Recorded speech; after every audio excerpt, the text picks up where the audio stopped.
Et bonjour à tous, j'espère que vous allez bien.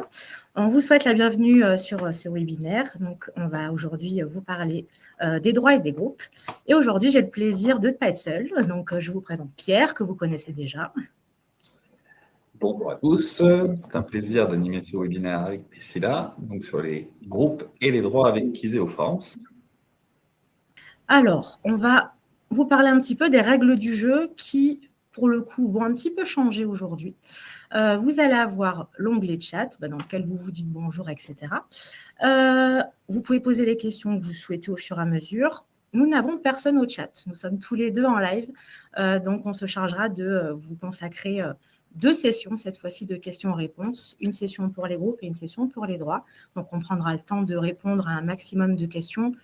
On ne peut pas anticiper le nombre qu'il y aura, donc on fera le maximum. Si toutefois on ne répond pas à toutes les questions, rassurez-vous, on vous fera un mail a posteriori pour répondre aux questions nécessaires.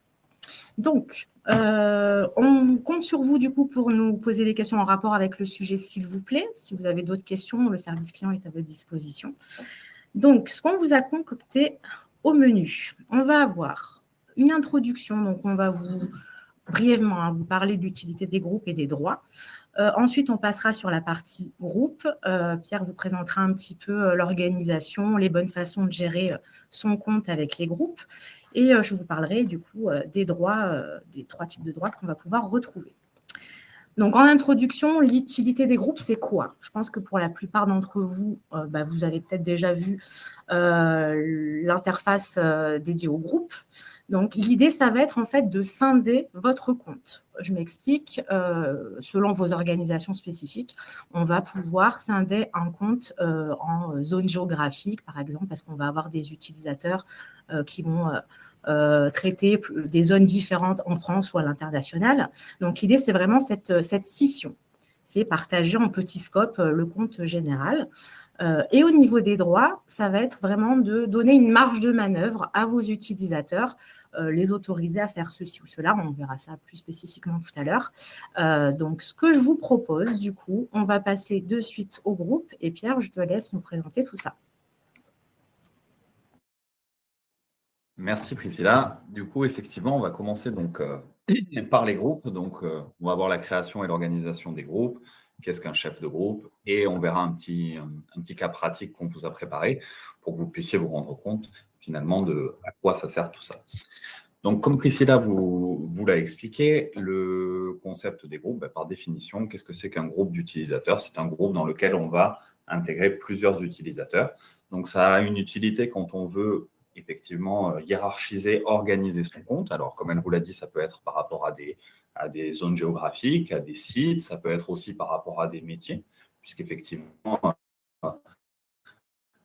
les métiers commerciaux n'ont peut-être pas les mêmes besoins en termes de formulaire que les métiers du technique. Donc, ça va vous permettre de créer des groupes et de leur attribuer des formulaires en fonction de leur secteur ou de leur site.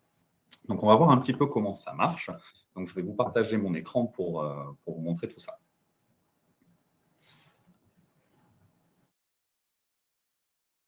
Donc là, vous connaissez tous, on est sur la page d'accueil du coup de Kiséoforms. Alors, tout d'abord, on part, là je suis sur un profil administrateur parce que pour pouvoir créer les groupes et y insérer mes utilisateurs, il me faut ce profil administrateur, sinon vous ne pourrez pas le faire.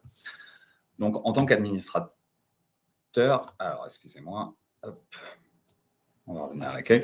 En tant qu'administrateur, j'ai la petite fonction là ici, mon interface d'administration, dans laquelle vous retrouvez donc mes utilisateurs et les groupes d'utilisateurs. C'est ce qui nous intéresse là maintenant et c'est ce qu'on va aller voir tout de suite. Voilà, dans l'interface d'administration, l'endroit où je vais pouvoir du coup gérer mes groupes d'utilisateurs, je vais pouvoir les créer et ajouter les utilisateurs à l'intérieur.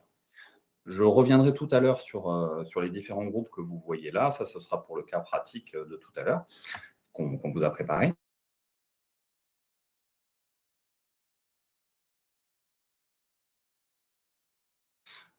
J'ai la fonction « Nouveau groupe d'utilisateurs » ici. Alors, ce qu'il faut bien comprendre, c'est qu'aujourd'hui, pour tous ceux qui n'ont pas de groupe créé sur leur compte Kiséoforms, par défaut, vous avez toujours un groupe qui est le groupe, on va dire, parent, qui est le compte entreprise. Tout le monde possède ça et c'est à partir de là qu'on va pouvoir créer des groupes et des sous-groupes. Mais le groupe parent, le groupe de départ sera toujours le compte entreprise. D'ailleurs, quand vous allez créer un nouveau groupe d'utilisateurs, comme c'est le cas ici, on va vous demander donc du coup de nommer votre groupe et on va devoir lui attribuer un groupe parent. Donc là, comme je crée un groupe qui est racine, on appelle ça un groupe racine, le compte parent sera automatiquement le compte entreprise. Donc, comme vous pouvez le voir, j'ai simplement à déterminer un nom de groupe. On va l'appeler webinaire, vu qu'on est sur un webinaire, et je vais pouvoir enregistrer. Comme vous le voyez ici, mon groupe vient de se créer, d'accord? Donc, c'est le groupe que je viens de... Le petit crayon, le nom du groupe et le groupe parent auquel il se rattache, si vous voulez vérifier. Ce groupe racine, je vais pouvoir lui créer des sous-groupes.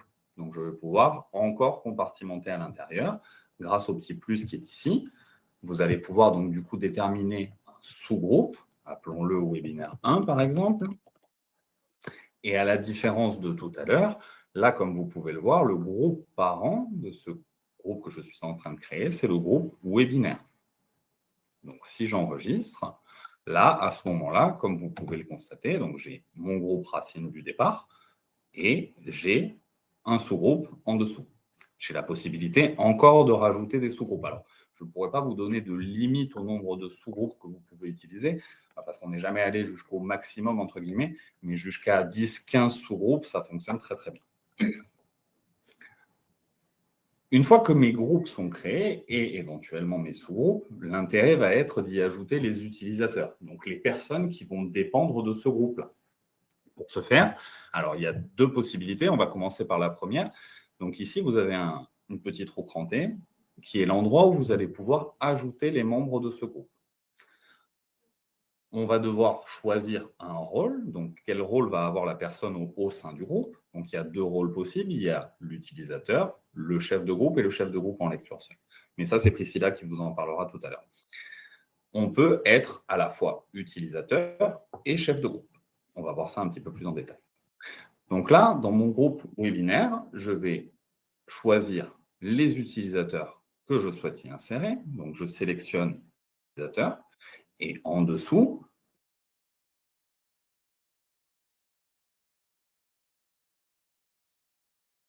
c'est insérer dans mon groupe. Donc, je peux en sélectionner plusieurs. Et je peux ajouter les utilisateurs sélectionnés. Donc, groupe modifié avec succès. Et comme vous le voyez maintenant, les membres de mon groupe webinaire, là, ce seront les 3 personnes que j'ai ajoutées ici. Il y a également la possibilité, si vous voulez que tous les utilisateurs fassent partie d'un groupe, vous pouvez ajouter tous les utilisateurs de votre compte sur un groupe. C'est une possibilité également. Donc, les utilisateurs sont ceux qui vont pouvoir saisir des données, sur les formulaires qui sont attribués à leur groupe. Mais l'intérêt finalement de mettre en place des groupes, c'est généralement que l'administrateur ne peut pas gérer tout ce qui est historique, remontée de données, tout seul et pour tous les groupes. Donc, on va avoir la possibilité de créer ce qu'on appelle un chef de groupe, qui est finalement un statut intermédiaire. Le chef de groupe, il aura de la visibilité et de l'action sur les membres de son périmètre, les membres de son groupe. D'accord ? Le chef de groupe, on va pouvoir le définir, du coup, à travers les utilisateurs. Donc, tout à l'heure, je vous disais, il y avait plusieurs méthodes pour ajouter des utilisateurs à un groupe. Ça, c'est une des premières méthodes. Directement dans le groupe, vous sélectionnez les utilisateurs que vous voulez ajouter. Ça peut être le chef de groupe également. Mais on a aussi la possibilité de le faire par la fonction « Mes utilisateurs » qui est ici. Là, dans le cadre de mes utilisateurs, donc j'ai la liste de toutes les personnes de mon compte. Et c'est ici également que je vais pouvoir leur attribuer différents statuts. Donc, si on prend par exemple cet utilisateur, Marie, donc là, à l'heure actuelle, elle est utilisatrice et administratrice. Elle n'est pas chef de groupe. Si j'ouvre sa fiche, donc comme vous le voyez, là, je n'ai pas la possibilité de la déterminer chef de groupe. C'est normal parce qu'elle est administratrice, donc l'administrateur étant au-dessus du chef de groupe, ça prend le pas dessus, et il n'y aurait pas d'intérêt à ce qu'elle soit chef d'un groupe, puisqu'en tant qu'administrateur, on peut dire qu'elle est chef de tous les groupes. Donc, je vais la décocher administrateur pour l'instant, pour vous montrer notre exemple. Et là, dans ces cas-là, comme vous pouvez le voir, j'ai la fonctionnalité chef de groupe qui vient d'apparaître. Donc, si je coche Marie comme chef de groupe, on va me demander du coup, chef de quel groupe elle doit être. Alors, par défaut, vous avez le compte principal qui s'affiche ici. Le compte entreprise, pardon, excusez-moi, qui s'affiche. Et à partir de là, vous avez la possibilité, en ouvrant, de sélectionner un des groupes auxquels vous voulez qu'elle devienne chef de groupe. Si on prend l'exemple que j'ai fait là avec la création du groupe webinaire, je peux décider que Marie est la chef de groupe du groupe webinaire.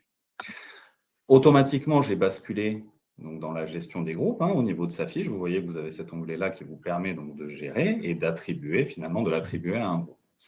Donc là, elle est chef de groupe du compte webinaire. Ça veut dire que, comme je vous le disais tout à l'heure, elle a accès aux données de son groupe avec plus ou moins de droits. Ça, c'est Priscilla qui vous en parlera tout à l'heure. On peut limiter ou donner plus ou moins de fonctions à ce chef de groupe. Un chef de groupe, là, comme c'est le cas, par exemple, ici, avec Marie, que je viens de déterminer, là, en l'occurrence, elle ne pourrait pas saisir de données sur les formulaires. Alors, il arrive souvent que le chef de groupe soit amené, lui aussi, à utiliser les formulaires de son groupe. Dans ces cas-là, il ne faudra pas oublier de la déterminer comme utilisateur de ce même groupe. Donc, toujours pareil, lorsque j'ouvre ici, j'ai accès à mes différents groupes. Et donc, Marie, elle est chef de groupe de ce deux groupes webinaires, mais elle est aussi utilisatrice, ce qui va lui permettre, à ce moment-là, de saisir des données sur les formulaires qui appartiennent à ce groupe. Et j'oublie pas d'enregistrer les modifications que j'ai faites. Pour que ce soit, pour bien illustrer en fait finalement ce que je viens de vous montrer, on avait concocté un petit cas pratique, donc je vais vous montrer les différentes vues que vous avez. Donc là, on a vu une vue administrateur. Donc en tant qu'administrateur, c'est moi qui détermine finalement les groupes, qui insèrent les utilisateurs, et donc j'ai accès à tout. Maintenant, on va voir ce que peut voir le chef de groupe en lui-même et ce que voit un utilisateur également de ce groupe-là. Donc, avant de faire ceci, je vais retourner dans mes groupes d'utilisateurs pour vous montrer un petit peu finalement le cas pratique qu'on avait mis en place. Donc, on a au sein d'une entreprise, on a donc trois groupes racines, le service administratif, le service client et le service opérationnel, auxquels on a rattaché différents sous-groupes. RH, commercial, technique, logistique et transport. Voilà. Donc ça, ce sont les trois groupes racines et les sous-groupes qui sont associés. Donc là, pour l'exemple, ce qu'on va voir, on va voir ce qui se passe si je me mets dans la peau du chef de groupe, du groupe comptabilité, par exemple. Alors, pour bien voir la différence, je vais partir sur un formulaire en tant qu'administrateur pour vous montrer la vue que j'ai. Et ensuite, on passera sur le chef de groupe et sur un utilisateur de ce même groupe. Donc, sur la page d'accueil, en tant qu'administrateur, j'ai la vue sur tous les utilisateurs du compte et sur tous les formulaires. Je vais sur mes différents formulaires. Et donc là, celui qui va nous intéresser en exemple, ça va être le RH demande de congé. On va se baser sur ce formulaire. Donc, comme vous le voyez, j'ai 16 enregistrements, donc 16 données qui ont été enregistrées sur ce formulaire. En tant qu'administrateur, si je vais dans l'historique, j'ai accès à toutes les données qui ont été saisies par tous les utilisateurs. Logistique, chef de groupe, technique, etc. Donc là, je vois absolument tout en tant qu'administrateur. Maintenant, on va voir ce qui se passe si je suis uniquement chef de groupe, puisque l'idée étant de compartimenter, en tant que chef de groupe, je dois avoir que les informations, que les données correspondant à mon groupe. Je ne verrai pas forcément toutes les informations. Donc pour ce faire, je vais me déconnecter de ce profil administrateur et je vais me connecter sur un profil de chef de groupe. Donc je suis toujours sur la même base de données, mais là je vais utiliser donc mon profil de chef de groupe et je vais me connecter. Alors, première petite différence, comme vous l'aurez noté, on n'a plus accès en tant que chef de groupe. Là, je n'ai plus accès à l'interface d'administration. Je n'ai pas la possibilité de créer les groupes dans ce cas de figure. Je ne vois que 4 utilisateurs sur 100 contre 37 tout à l'heure quand j'étais administrateur. Ça, c'est lié au fait que je ne peux voir que les utilisateurs qui sont présents dans mon groupe. Et c'est la même chose au niveau des formulaires. Tout à l'heure, j'avais beaucoup plus de formulaires que ça. Là, j'ai accès qu'à un seul et unique formulaire, parce que c'est un seul et unique formulaire dont j'ai les droits de visibilité. Donc, si je vais sur ce formulaire, je retrouve bien mon formulaire RH demande de congé. Mais par contre, comme vous pouvez le constater, je n'ai plus 16 enregistrements, mais je n'en ai plus que 4. Si je vais dans cet historique, je ne vois à ce moment-là que les utilisateurs faisant partie de mon groupe. Alors pour l'exemple, on avait mis, bien sûr, donc le chef de groupe, c'est CDG Compta, et les utilisateurs, c'était Compta 1, Compta 2, Compta 3. Mais comme vous pouvez le remarquer, en tant que chef de groupe Compta, je ne vois que ce qui a été saisi par les membres de mon groupe. Je n'ai plus accès aux données enregistrées par les autres groupes. Uniquement ceux qui appartiennent à mon groupe. D'accord? Donc ça, c'est le chef de groupe. Il voit les données saisies par les membres de son groupe. L'utilisateur de ce groupe, ça ne change pas d'un utilisateur classique, il n'aura la visibilité que sur les données qu'il a saisies lui-même, à moins qu'on lui en offre la possibilité, mais sinon, il ne voit que les données saisies par lui-même. Donc là, c'est le troisième exemple. Je vais vous montrer du coup la visibilité qu'aurait un utilisateur du groupe Compta. Donc pareil, je vais me déconnecter et me connecter avec un autre profil simplement utilisateur. On va utiliser Compta 1 et on va se connecter. Donc là, j'ai encore moins de choses en tant qu'utilisateur. J'ai simplement accès à données et à l'historique ici. Et au niveau de l'historique, n'ayant accès que au formulaire RH de demande de congé, comme vous pouvez le voir, je ne vois que la seule et unique donnée que j'ai saisie moi en tant qu'utilisateur. Je ne vois pas les données saisies par Compta 2, Compta 3 ou le chef de groupe. Uniquement ce qui apparaît sur Compta.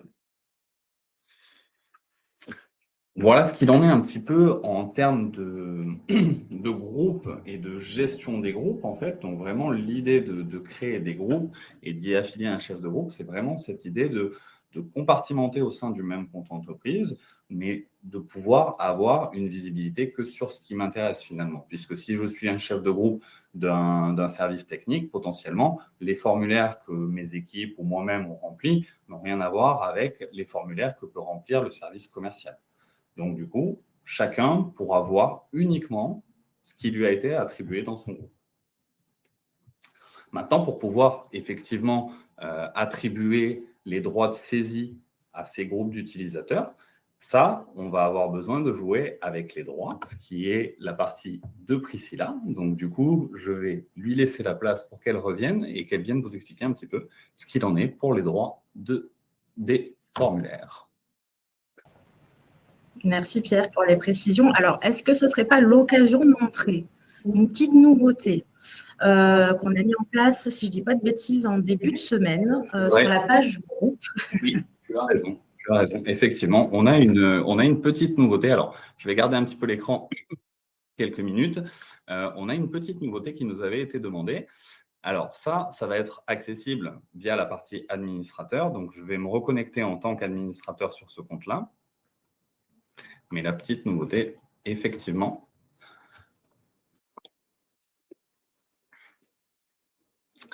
alors, c'est que si je retourne dans mes groupes d'utilisateurs, la nouvelle fonctionnalité qui est à côté du nouveau groupe d'utilisateurs, c'est l'export des données.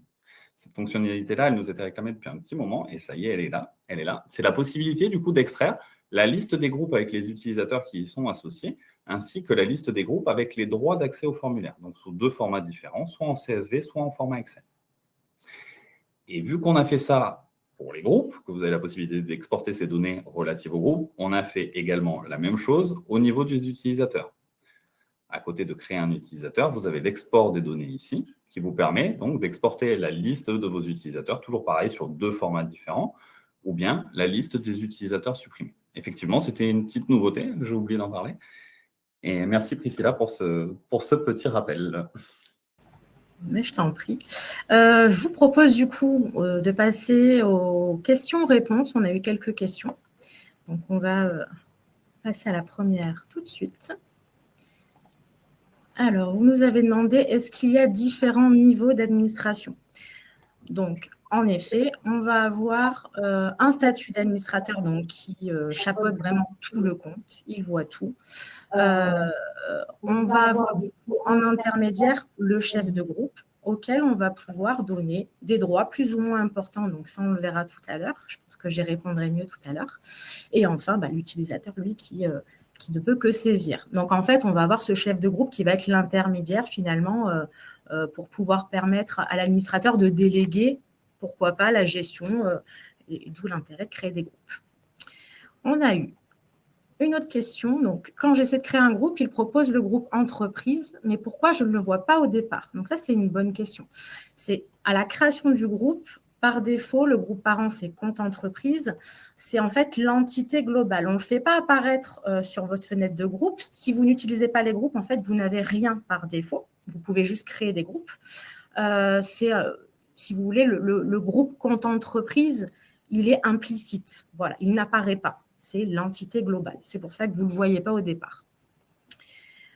Ensuite, nous avons, peut-on faire du paramétrage sur Kizeo avec ses droits de chef de groupe et utiliser un formulaire pour tester son paramétrage en même temps? Alors oui, on peut tout à fait jouer avec le paramétrage et tester. Alors soit vous testez sur éventuellement votre appareil mobile, vous faites votre paramétrage, vous actualisez votre application Kizeo Forms. Donc l'idéal, ce serait d'avoir les identifiants du chef de groupe ou même créer un profil chef de groupe pour vos tests éventuellement. Mais voilà, vous pouvez tout à fait faire votre paramétrage d'un côté, le tester. Moi, ce que je fais en général, je le fais sur plusieurs onglets, c'est-à-dire j'ai un onglet pour le paramétrage et j'ai un autre onglet pour actualiser et voir un petit peu ce qui se passe. Donc, ça peut se faire comme ça aussi en fonction de ce qui est confortable pour vous. Est-ce que les chefs de groupe ne peuvent visualiser que les données saisies des utilisateurs de son groupe principal?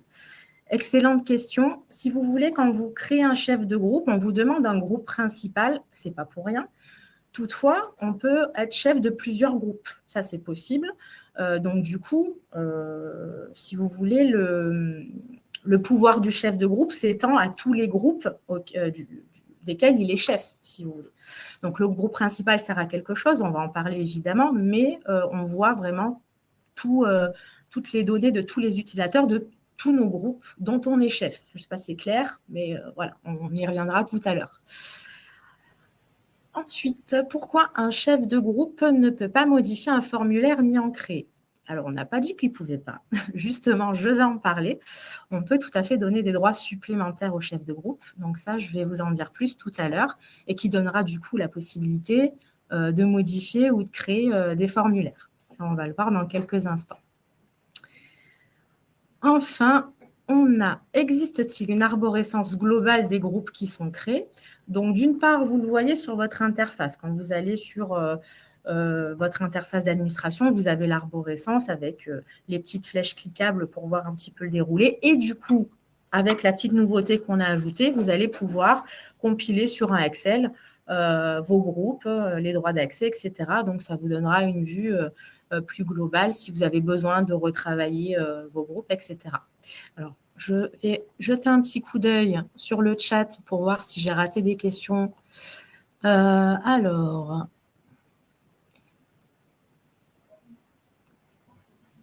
oui, il y a une question d'Éric. Oui, la question d'Éric est très intéressante, du coup, effectivement. Elle est très intéressante et je vais y venir. Vous anticipez beaucoup, mais c'est bien. Oui.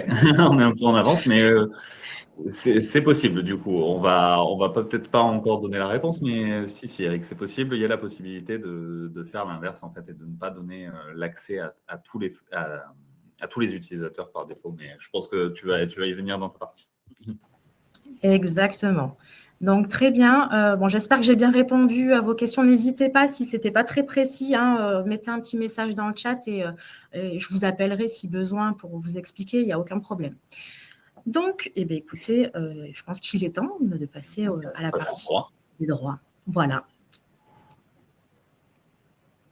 Donc, je vais vous partager mon écran. Ça peut être une bonne idée. Hop.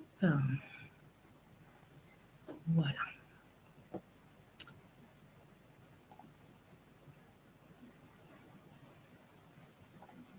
Donc, normalement, vous voyez mon écran.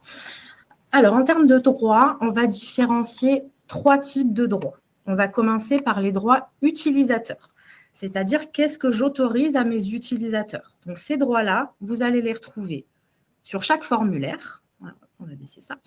Sur chaque formulaire, ici, si je prends l'exemple de demande de congé, donc on va vraiment sur la trame du formulaire, et en haut à droite, vous avez option du formulaire. Et vous avez un onglet qui s'appelle mobile. Donc, je ne vais pas vous parler de tout ce qui existe dans cette partie-là. On va parler des 3 premiers, d'accord? Donc, vous avez la possibilité d'autoriser la modification des données après enregistrement. Ça veut dire que, bon, par défaut, je pense que vous le constatez, quand vous créez un formulaire, ces droits-là ne sont pas cochés parce qu'il y a une incidence. Nous, on veut vous laisser la main pour dire « Ok, c'est moi qui décide ce que j'autorise à mes utilisateurs. » Vu il y a pas mal de conséquences à l'autoriser. Voilà, on vous laisse mettre là-dessus. Donc, autoriser la modification des données après enregistrement, ça veut dire que l'utilisateur peut revenir sur une donnée qu'il a déjà validée pour la modifier. Donc, il y a des cas peut-être où c'est pertinent de le faire. Si je dois avoir un suivi sur une donnée en particulier, on peut l'autoriser, évidemment. Après, c'est vous qui décidez si c'est pertinent ou pas. Mais je sais de source sûre qu'il y a des process qui sont pertinents là-dessus. Est-ce que j'autorise tous les utilisateurs à voir l'historique? Tout à l'heure, on a vu avec Pierre, quand il s'est connecté en utilisateur, que par défaut, un utilisateur ne voit que ses propres données, les données que lui a saisies. D'accord? Là, si on autorise tous les utilisateurs à voir l'historique, tout le monde voit tout. Donc, je vais les cocher. Évidemment, je vous montrerai les effets que ça va avoir, du coup. Donc là, on outrepasse tous les droits, on laisse l'historique accessible. Et enfin, on va voir autoriser tous les utilisateurs à modifier les données des collègues. Donc, quand on a les 3 droits activés, en gros, c'est le maximum de ce qu'on peut donner. C'est open bar. Tout le monde peut venir modifier les données de tout le monde, ce qui peut tout à fait être pertinent dans certains process. Si on a des équipes qui travaillent ensemble, qui se relayent, etc., et qui ont vraiment besoin de pouvoir manipuler et modifier les données, il n'y a aucun souci. Encore une fois, c'est à vous de décider. Donc, évidemment, quand on coche, on vient en bas, on enregistre. Et du coup, je vais vous montrer. Alors, je me suis connectée en utilisateur simple, d'accord? Un utilisateur de la partie service client qui ne voit que sa donnée. Donc, si je rafraîchis, alors je pense qu'il y a peut-être une petite latence ou pas, on verra bien. Vous voyez, c'est immédiat. Hop, je vois toutes les données, les 16 données saisies, et j'ai ce bouton « Modifier » qui apparaît. Donc, je peux venir modifier, si je le souhaite, la donnée de commercial 3 qui n'est pas du tout dans mon scope, mais comme je l'ai autorisé, je peux venir ici modifier la donnée, l'alimenter, etc. Et je fais « Envoyer », tout simplement. Donc là, j'ai modifié la donnée de mon collègue. Donc ça, c'est une chose. Donc, c'est un paramétrage qui se fait par formulaire. Donc, je pense que vous entendez bien. Il y a peut-être des formulaires où c'est pertinent, des formulaires où vous voulez vraiment tout cloisonner. Il n'y a aucun souci là-dessus. Vous pouvez le choisir. Donc, ça, ce sont les droits utilisateurs. Maintenant, on va passer aux droits d'accès. Je pense que je vais répondre à la question de Eric de tout à l'heure.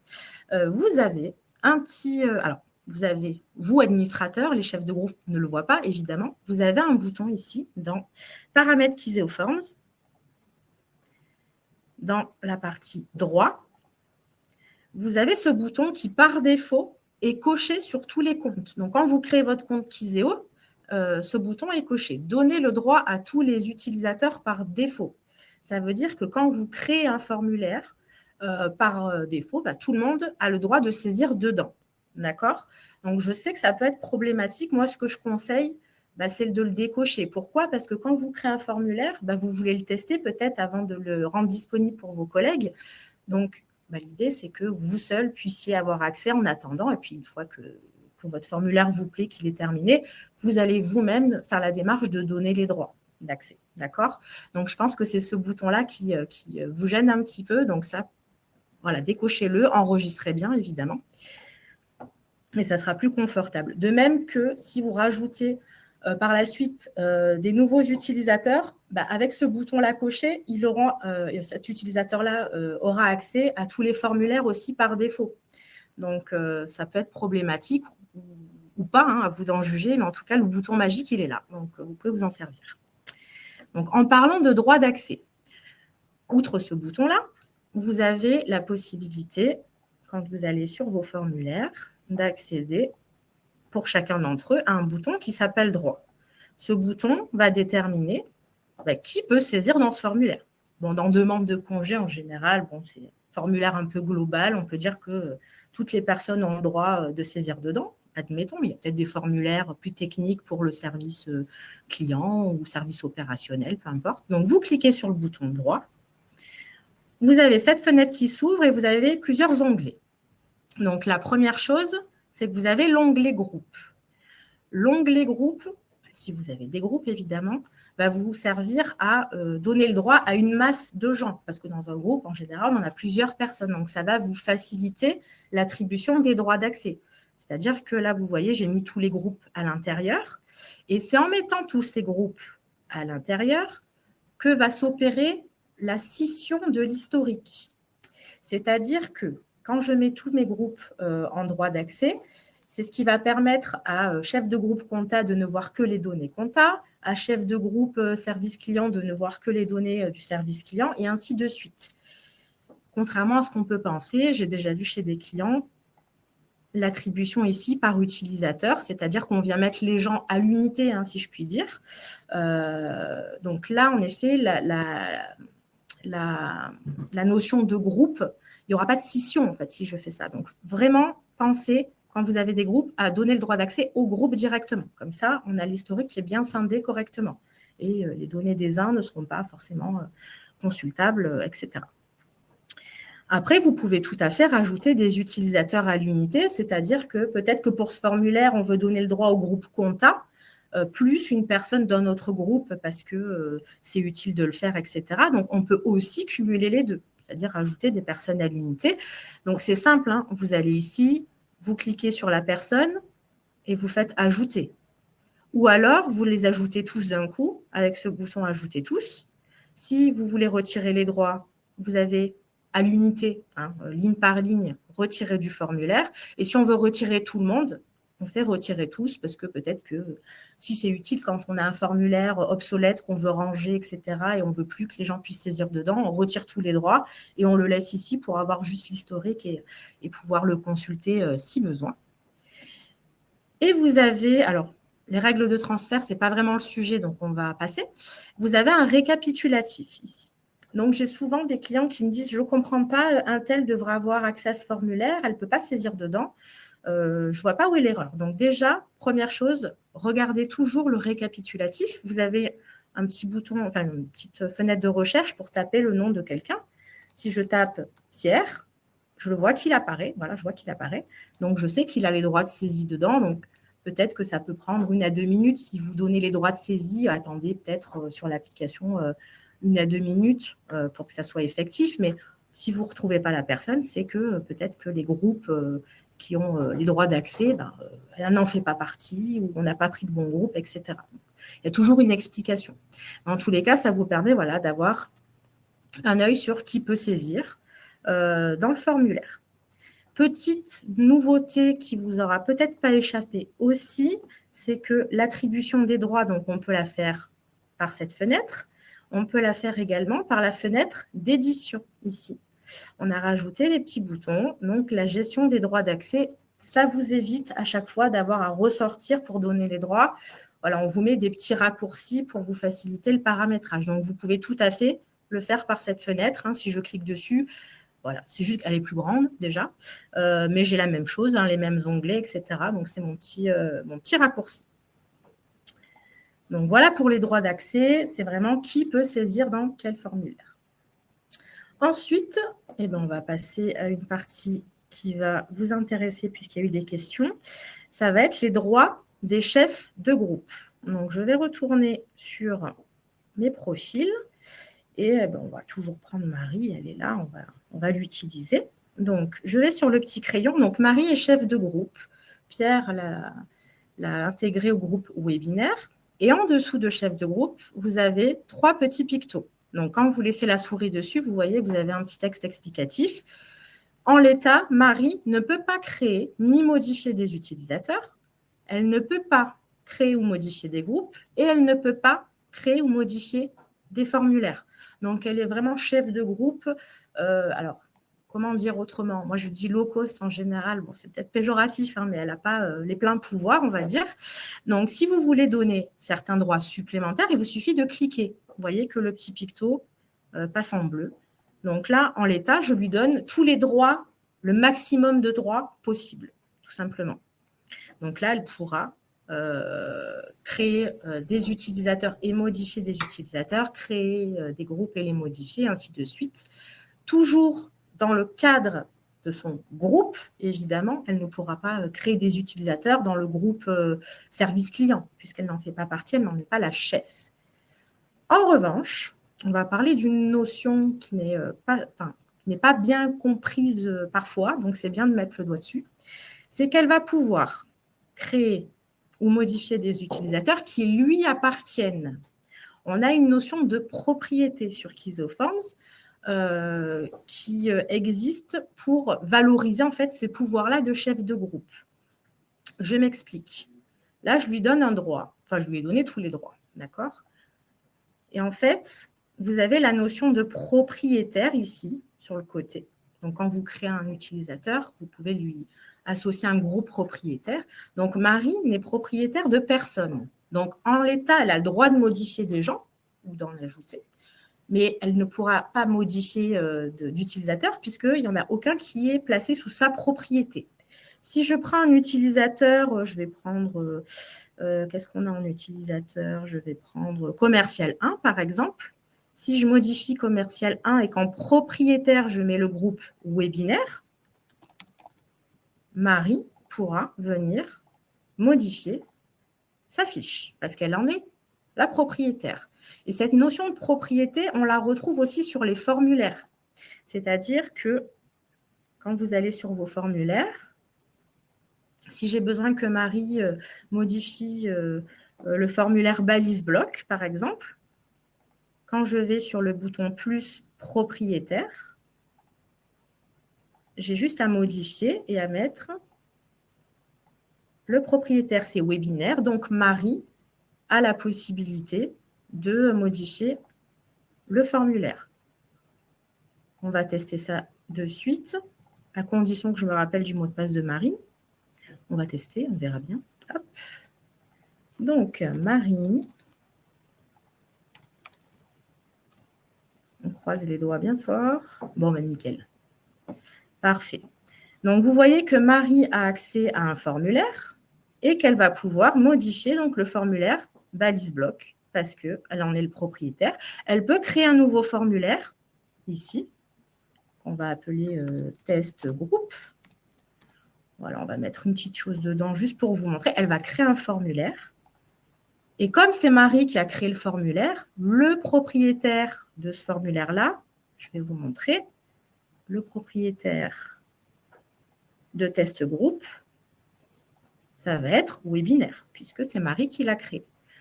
Après, un admin peut tout à fait venir se réapproprier. Bon, c'est pas cool, mais on peut le faire. Il y a peut-être de bonnes raisons de le faire, mais on peut se réapproprier en tant qu'admin. Voilà, je ne veux plus que Marie touche au formulaire test groupe. Je le mets sur compte entreprise. Elle ne pourra plus l'avoir. On va vérifier ça de suite. Voilà, elle ne l'a plus. Il n'apparaît plus. Donc voilà, cette notion de propriété, elle existe sur les utilisateurs, sur les formulaires et sur les listes externes également. Les listes externes, pour rappel, ça se trouve ici, c'est les bases de données que vous créez, bases de données clients, etc.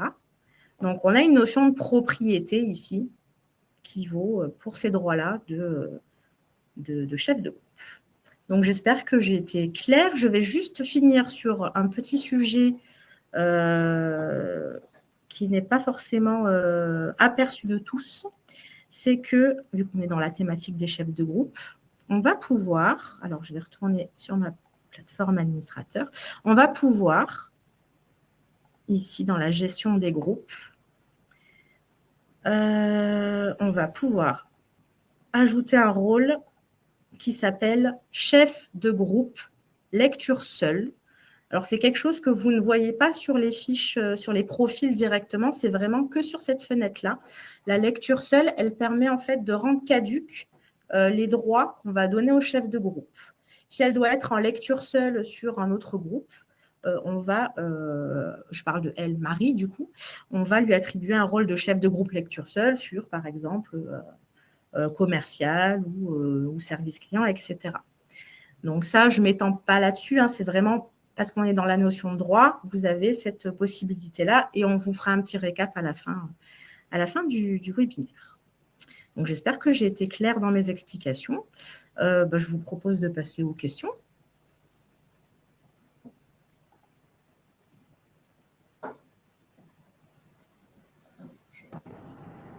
Merci Priscilla. Alors oui, il y a eu effectivement quelques questions du coup très intéressantes. Alors, on va commencer par le début. Alors, est-ce que l'autorisation de modification des données après enregistrement est rétroactive sur les données déjà saisies? Alors oui, effectivement, parce que c'est un paramétrage que vous faites dans les options du formulaire. Donc dès lors que vous autorisez la modification d'une donnée après son enregistrement, au niveau de l'historique, vous avez tout à fait la possibilité de modifier des données qui ont déjà été saisies, même si cette option-là n'était pas activée au moment de la saisie de ces données.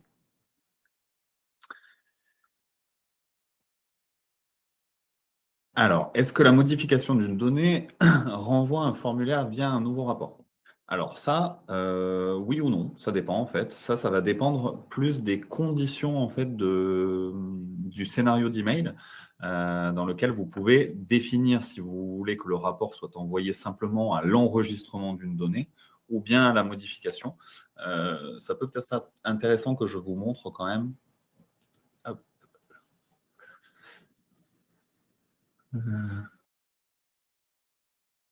Attendez, j'arrivais pas à revenir sur mon écran.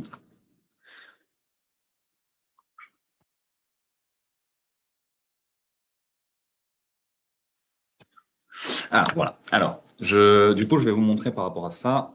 Ça, effectivement, c'est quelque chose que vous déterminez. Donc, ça, c'est dans les scénarios d'email, donc dans les options du formulaire. Quand vous déterminez donc, dans email le scénario, vous avez dans les conditions avancées la possibilité de déterminer les conditions d'envoi de ce rapport. Donc là, par exemple, j'ai enregistrement qui est coché. Ça veut dire que j'envoie un rapport quand ma donnée est enregistrée, mais également quand elle est modifiée. Après, c'est à vous de voir si vous souhaitez que ça ne parte qu'une fois ou si vous souhaitez qu'à chaque modification, il y ait effectivement l'envoi d'un nouveau rapport.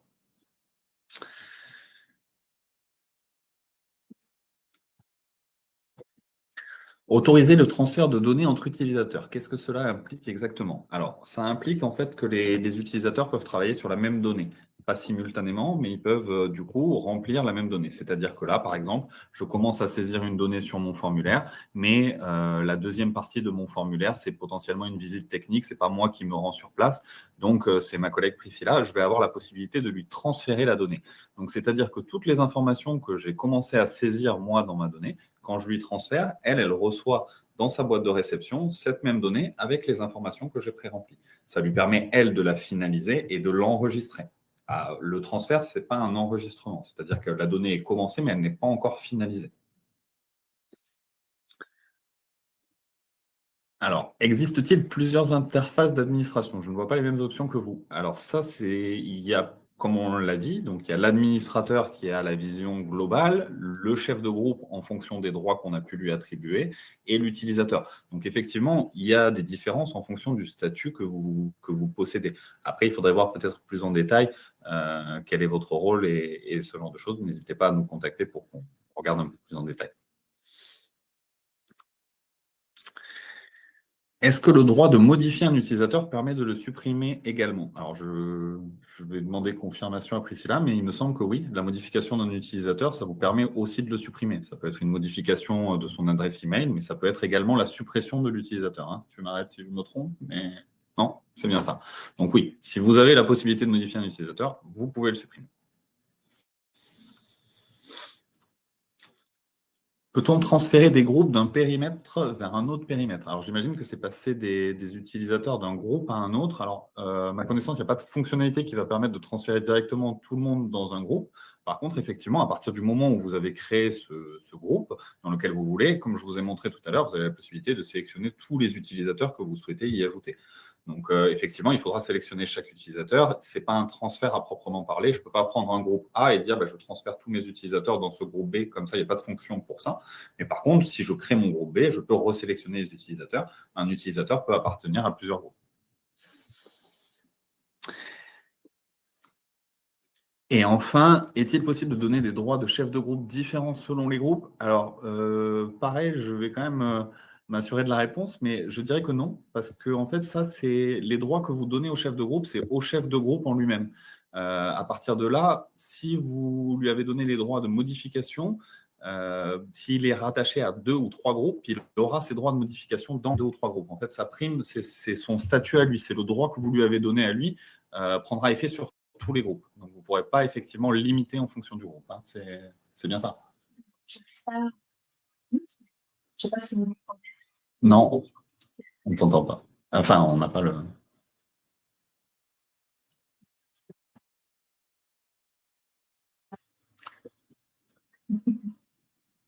Tu peux le repasser? Ouais. C'est pas grave. C'est juste que la lecture seule, du coup, permet d'éventuellement déterminer de quel groupe on n'aura pas ces droits-là. D'accord. Ok. Merci pour le petit. Alors, je vais regarder, est-ce qu'il y a d'autres petites questions? Alors, on a.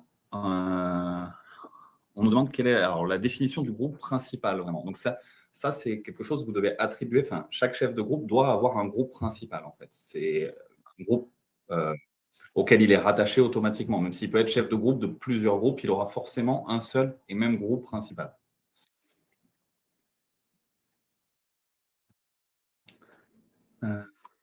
Lors de la création d'un formulaire, celui-ci devient la propriété du groupe ou de l'utilisateur?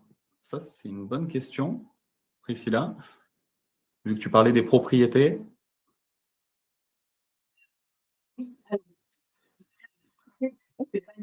Oui, c'est ça.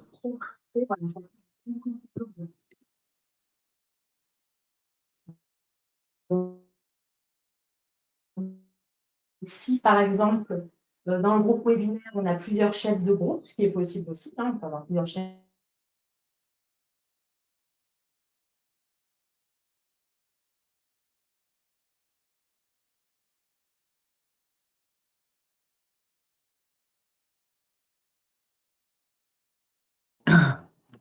Merci pour ces réponses, Priscilla. Du coup, je crois qu'on a fait à peu près le tour des questions. S'il y a certaines questions qu'on n'a pas répondu, ne vous inquiétez pas, on va faire une extraction de toutes les questions qui ont été posées au cours de ce webinaire et on vous reviendra directement pour y répondre. C'est comment juste un souci technique. Alors, on a un petit. Oui. Si je parle suffisamment fort, vous m'entendez? À travers le micro de Pierre? Oui, un petit souci technique de dernière minute. Portez la voix. Donc oui, on fera un petit récap, hein, on regardera vos questions, voir si on a répondu correctement à tout le monde. Aurélie me dit que non, on ne m'entend pas. Ça coupe. Bon.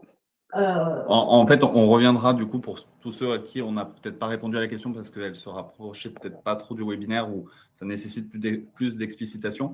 On reviendra vers vous dès qu'on aura du coup analysé toutes les questions. On vous fera un retour, bien entendu.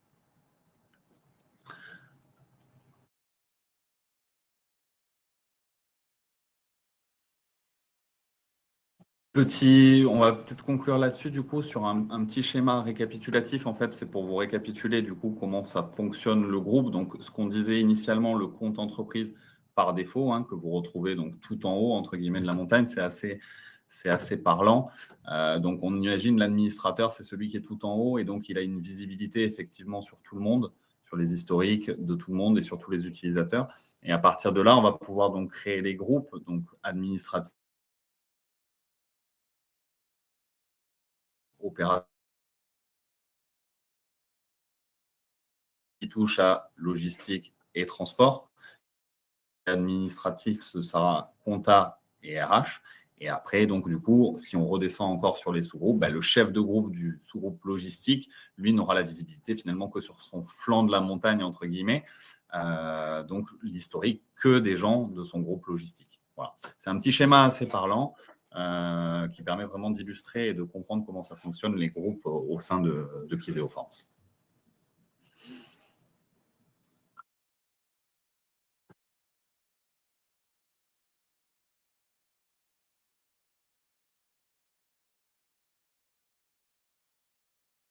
Quelques tutoriels, on va finir par ça, par les tutoriels du coup sur notre centre d'aide qui pourront vous être utiles à la mise en place. Donc voilà, pour les supports si que certains voudraient. Donc comprendre les groupes d'utilisateurs et les chefs de groupe, les différents statuts de Kizeo Forms, les droits d'accès au formulaire, l'onglet mobile dans lequel Priscilla vous a montré les options pour autoriser les transferts ou non, et le tutoriel sur la gestion des profils, statut groupe et autorisation. Si vous avez besoin de nous contacter, du coup, donc ça peut être soit par téléphone, si vous avez des questions un petit peu plus précises ou si vous avez des demandes un petit peu plus particulières, n'hésitez pas à nous contacter, du coup, par mail ou par téléphone, comme vous voulez. Et comme on vous l'a indiqué à plusieurs reprises, on fera un retour, du coup, pour toutes les questions qui n'ont peut-être pas eu la réponse là à l'instant T. Voilà pour ce webinaire. Merci d'avoir participé avec nous. Toujours un plaisir d'animer ça. Excusez-nous encore pour les petits problèmes de son là en fin de présentation. Et on vous souhaite une très bonne journée et on vous dit à bientôt. À très bientôt. Au revoir.